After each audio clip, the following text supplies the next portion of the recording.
Justice for ZIYAH. You know, Annette actually admitted on stand that she did nothing to find ZIYAH the day that she went missing. Check this out, y'all. So, on January 9th, you took her to school, correct? Correct.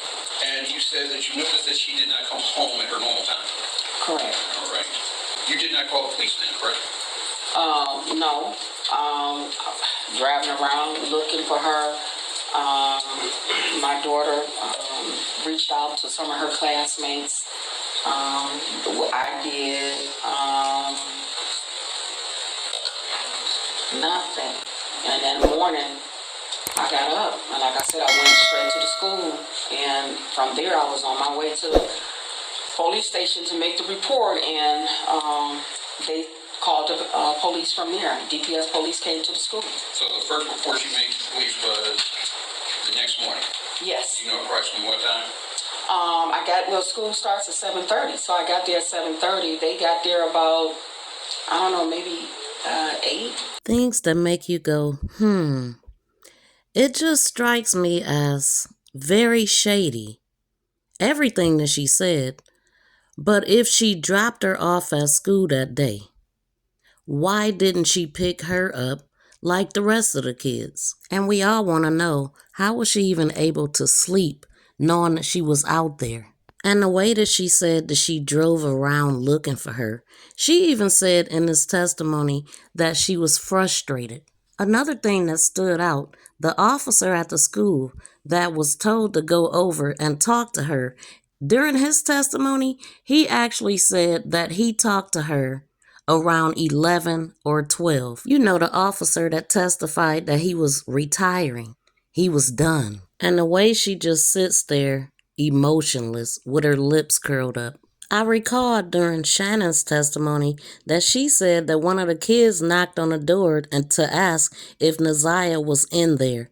Now what I'm wondering is, why did they ask? If ZIYAH took the bus home that day, what alerted her grandmother? And why didn't ZIYAH take the bus home that day if her grandmother dropped her off and normally picks her up? Why was it different that day? Why was the routine broken? And Shannon admits during a phone call with Mark D, 7 Mile Radio, that ZIYAH was not protected. If you just listen twice, they always tell on themselves. Did y'all pay attention to how dramatic the grandmother was in the courtroom when they asked her if she could see Jarvis? Now, she really stood out to me. And, she acted as if she couldn't see the man in the courtroom. Is this how she was at home? Is this how she was every time he was inside the house? Is this the reason why she couldn't see nothing? Because she didn't have her glasses. Her daughter had her glasses. One thing I noticed about her and Shannon, they feed off of each other and they actually blame each other. Shannon will say, well, my mother told me to do this. And her mother does the same thing. They don't take accountability themselves. They always put it off on each other. But check her out. And then at the end, I'm going to play a video to help make it make sense. Maybe, just maybe, this is why she couldn't see nothing or know nothing. Did you know someone by the name of Jarvis Butts? Yes. And do you see Mr. Butts in the courtroom today?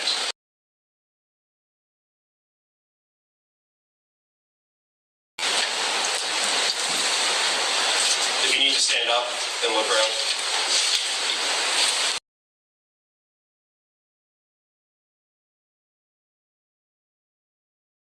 I have no glasses on. I don't see them. You need glasses, ma'am? Yeah, my daughter has my glasses. Okay, Judge, may I take a moment to go get her glasses? Yeah. And if you could just stand up and take another look around. Okay. Yes. Do you see Mr. Butts in the courtroom today? Yes. Could you point to him and identify a piece of clothing that he's wearing?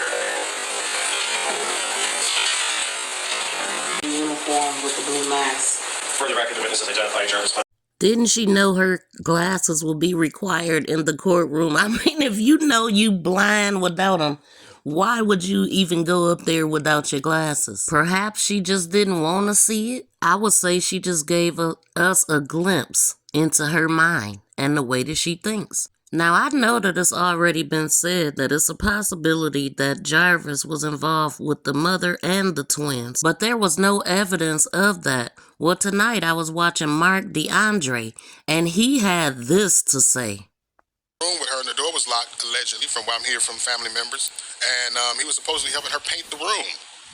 Yeah, Jarvis was messing with everything in the house. Jarvis started messing with Marquita first, then he was messing with Shannon. I think he actually has a child with Marquita, from what I'm told. So we got a child with Marquita and Shannon. He was at least 2 of those children with Shannon, and ZIYAH, and the grandmother. He propositioned recently with ZIYAH and her old friend at a birthday party.